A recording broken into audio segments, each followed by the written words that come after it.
Big ബോസിൻ്റെ ലൈവിൽ അനുവിൻ്റെ അടുത്ത് മാക്സിമം കമ്പനിയാകാൻ നോക്കുകയാണ് നിവിൻ.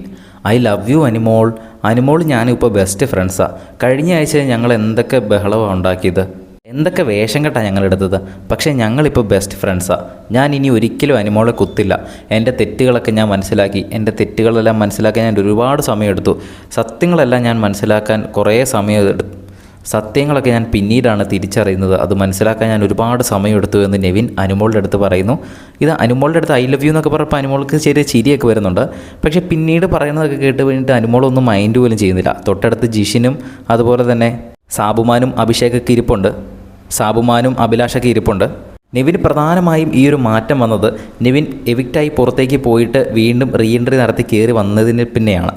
ആ ഒരു നിമിഷം മുതൽ അനീഷിനെ പോലെയാണ് ഞാൻ ഇനി മുതൽ ഗെയിം കളിക്കാൻ പോകുന്നതെന്ന് പറയുന്നു. അനുവിനോട് പ്രത്യേക ഒരു സ്നേഹം, ആദില നൂറയോട് ഒരു പ്രശ്നവുമില്ല, അവർ തമ്മിലുള്ള എല്ലാ പ്രശ്നവും തീർന്നു എന്ന് പറയുന്നു.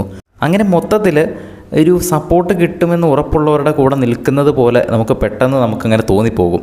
ഈ നെവിൻ എന്ന് പറഞ്ഞ ക്യാരക്ടറുള്ള ഒരാൾ എപ്പോൾ വേണമെങ്കിലും അങ്ങോട്ടും ഇങ്ങോട്ടും ചാടാൻ കണക്കിന് നിൽക്കുന്ന ഒരാളാണ്. കയ്യാലമാട്ടലിലെ തേങ്ങ പോലെ എപ്പോൾ വേണമെങ്കിലും എങ്ങോട്ട് വേണമെങ്കിലും ചാടാം എന്ന ഒരു രീതിയിൽ നിൽക്കുന്ന ഒരാളാണ്. എന്തായാലും ഇന്ന് ലാലേട്ടൻ വരുന്ന എപ്പിസോഡിൽ കുറേയധികം കാര്യങ്ങൾ മത്സരാർത്ഥികളുടെ അടുത്ത് ചോദിക്കും. മാത്രമല്ല ഒരു എവിക്ഷനും നടക്കുമെന്ന് നമുക്ക് പ്രതീക്ഷിക്കാം. ഇപ്പോഴുള്ള 15 പേരടങ്ങുന്ന നോമിനേഷൻ ലിസ്റ്റിൽ നിന്നും ആരൊക്കെ പുറത്താകണമെന്നാണ് നിങ്ങൾ ആഗ്രഹിക്കുന്നതെന്ന് താഴെ ഒന്ന് കമൻറ്റ് ചെയ്യുക. വീഡിയോ ഇഷ്ടപ്പെട്ടാൽ ഒന്ന് ലൈക്ക് ചെയ്യണേ. കൂടുതൽ വീഡിയോസിനായി ചാനൽ ഒന്ന് സബ്സ്ക്രൈബ്